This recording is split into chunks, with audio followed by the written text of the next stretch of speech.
और देखिए इस बीच एक बहुत बड़ी खबर आ रही है। हरियाणा में बीजेपी को बड़ा झटका लग सकता है। सूत्रों के हवाले से ये बड़ी जानकारी। चौधरी वीरेंद्र सिंह कांग्रेस ज्वाइन कर सकते हैं, ये बड़ा अपडेट आप तक पहुंचा रहे हैं, जहां ये माना जा रहा है कि चौधरी वीरेंद्र सिंह कांग्रेस ज्वाइन कर सकते हैं। अगर ऐसा हुआ तो ये यकीनन बीजेपी के लिए बहुत बड़ा नुकसान होगा, क्योंकि लोकसभा के चुनाव बहुत नजदीक हैं और वीरेंद्र सिंह का कद जिसके बाद अगर वो कांग्रेस ज्वाइन करते हैं तो ये बीजेपी के लिए वाकई बहुत ज्यादा बड़ा नुकसान हो सकता है।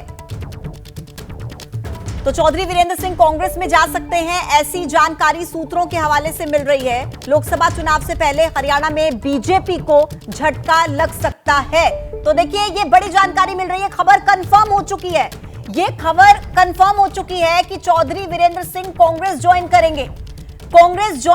चौधरी वीरेंद्र सिंह, ये इस वक्त की बड़ी जानकारी आप तक पहुंचा रहे हैं। वीरेंद्र सिंह जो कि बीजेपी के कद्दावर नेता रहे, वो अब ज्वाइन करेंगे कांग्रेस। ये बड़ा अपडेट और हरियाणा में ये बीजेपी के लिए एक बहुत बड़ा नुकसान है।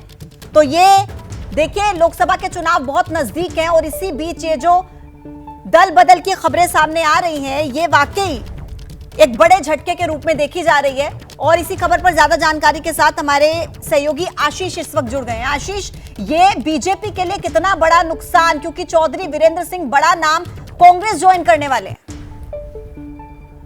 नीति के लिए चौधरी वीरेंद्र सिंह बड़ा नाम है, केंद्रीय मंत्री रहे हैं, पहले कांग्रेस के सक्रिय सीनियर मेंबर थे और उसके बाद उन्होंने पाला बदला था। अभी चुनाव के करीब आते आते जिस तरह से हम देख रहे हैं, एक के बाद एक बड़े कांग्रेस नेता कांग्रेस छोड़कर भाजपा में शामिल हो रहे हैं। ऐसे समय में शांति से सीक्रेट ऑपरेशन करके हरियाणा के इतने बड़े नेता को, और मैं आपको बताऊं उनके बेटे विजेंद्र सिंह हिसार से सांसद हैं, उनको भी कांग्रेस में शामिल कराना, अब से कुछ देर बाद कांग्रेस अध्यक्ष के घर पे उनकी ज्वाइनिंग होगी दोनों की।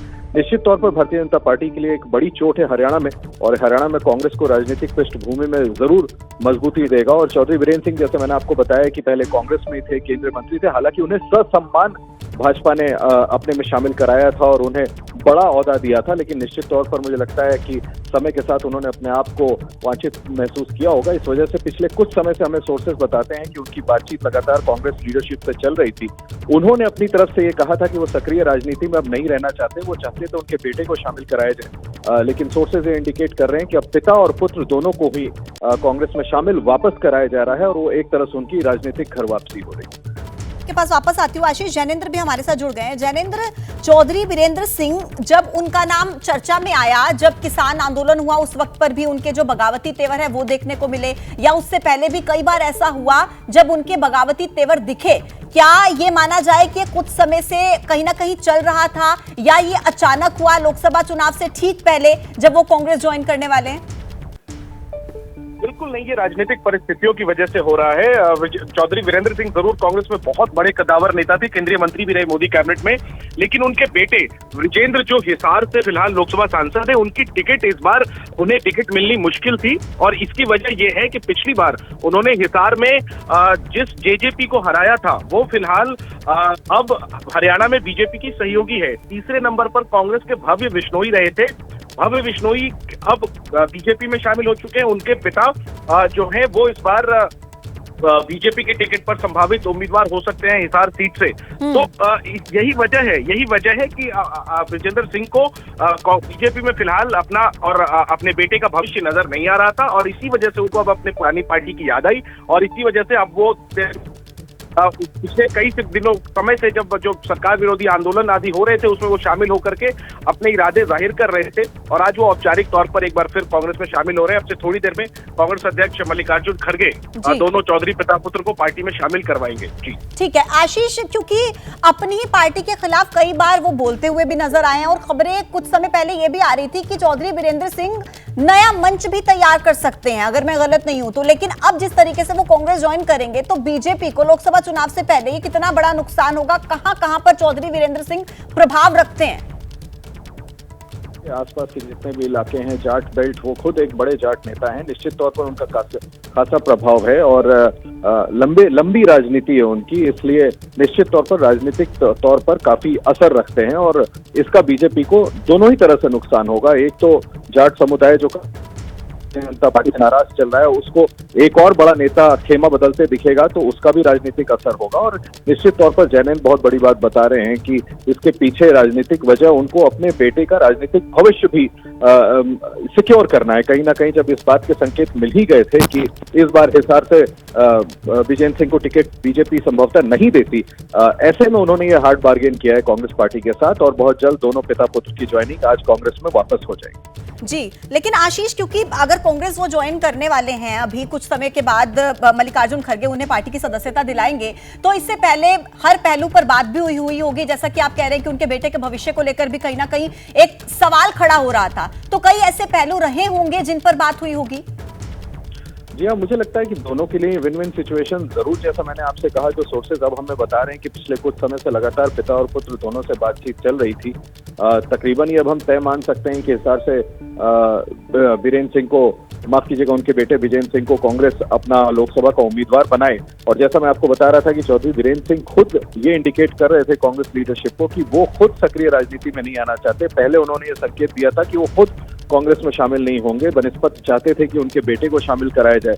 लेकिन अब जो खबर मिल रही है कि दोनों ही वापस ज्वाइन कर रहे हैं, तो संभव है कि कोई सक्रिय भूमिका कांग्रेस चौधरी वीरेंद्र सिंह की भी तय करे और उन्हें एक बड़े चार्ट लीडर के तौर पर हरियाणा चुनाव में इस्तेमाल करने की कोशिश भी की जाए, ताकि जितने वोटरों को रिझाया जा सके उतना रिझाया जा सके। मुझे लगता है कि इसी तरह की राजनीतिक लेन देन हुई है जिसके बाद पिता और पुत्र की आज घर वापसी हो रही। बिल्कुल। और जैनेन्द्र, जिस तरीके से दलगत राजनीति की बात की जाए या फिर किसानों के आंदोलन को जोड़कर देखा जाए, मैं आ रही हूं आपके पास जैनेन्द्र, एक बड़ी जानकारी आ रही है, दर्शकों को वो दिखाएं पहले।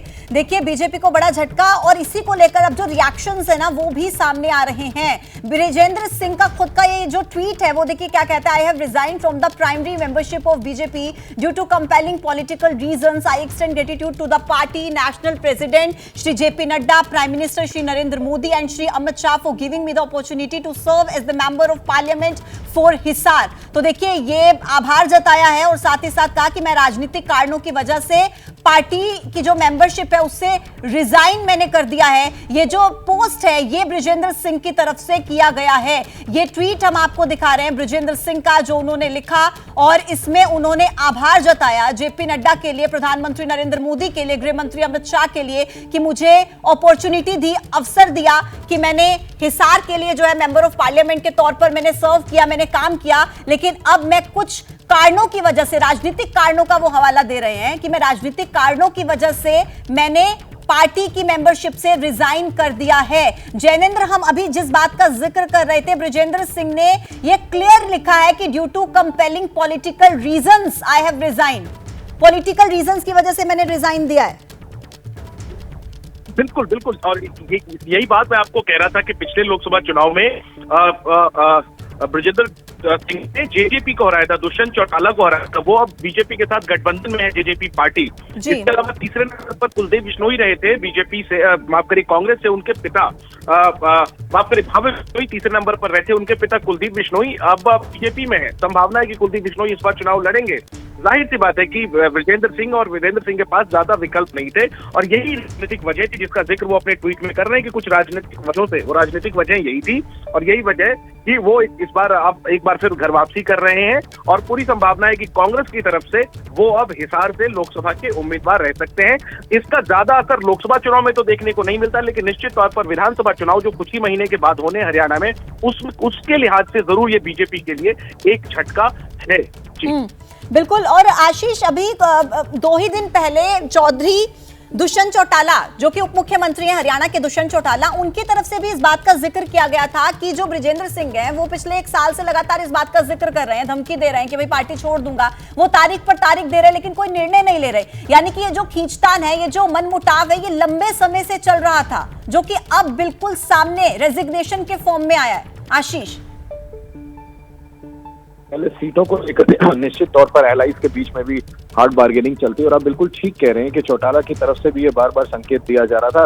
पहले भी आप देखिए, इसको डिफिकल्ट मैरिज बताया जा रहा था। उन्होंने इसी भारतीय जनता पार्टी के खिलाफ चुनाव लड़ा था और चुनाव के नतीजों के बाद उस समय ये आरोप भी लगाए गए थे कि बड़ा पॉलिटिकल कॉम्प्रोमाइज किया और भारतीय जनता पार्टी के साथ मिलकर के सरकार बना लिया। पिछले कुछ समय से वो लगातार दबाव बनाने की कोशिश कर रहे हैं, ज्यादा से ज्यादा maximum number of seat extract कर सकें, इसी बात का दबाव है। और निश्चित तौर पर संभव है कि हमारा पूरा ध्यान एक और जहां पर इंडिया अलायंस जो कि आहिस्ता आहिस्ता करके बिखरता चला गया।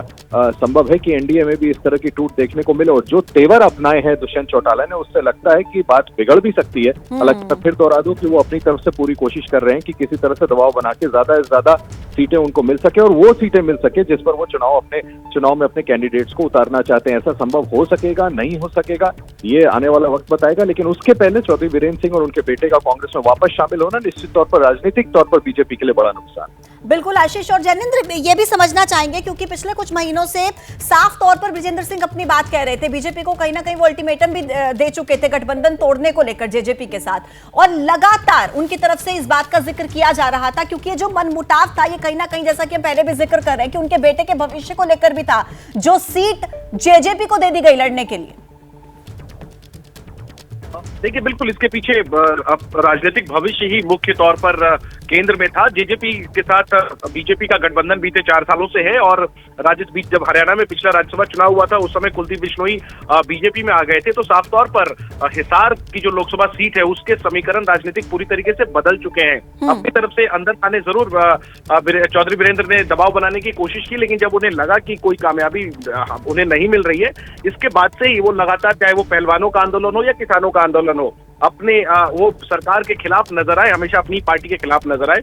और अब जब लोकसभा चुनाव का ऐलान होने ही वाला है, अब वो आज औपचारिक तौर पर कांग्रेस में एक बार फिर घर वापसी करने वाले हैं, और कांग्रेस के संभावित उम्मीदवार भी हिसार से उनके बेटे और मौजूदा सांसद हो सकते हैं। तो इसके पीछे सिर्फ और सिर्फ चौधरी वीरेंद्र की अपनी पारिवारिक राजनीतिक महत्वाकांक्षा है, इससे ज्यादा कुछ भी नहीं है। ठीक है जैनेंद्र, और आशीष ये भी अपडेट दीजिएगा कि ये क्या रहेगा कार्यक्रम, कितनी देर के बाद वो ज्वाइन करेंगे कांग्रेस, और कौन कौन मौजूद होगा। मैं पूछूंगी आपसे,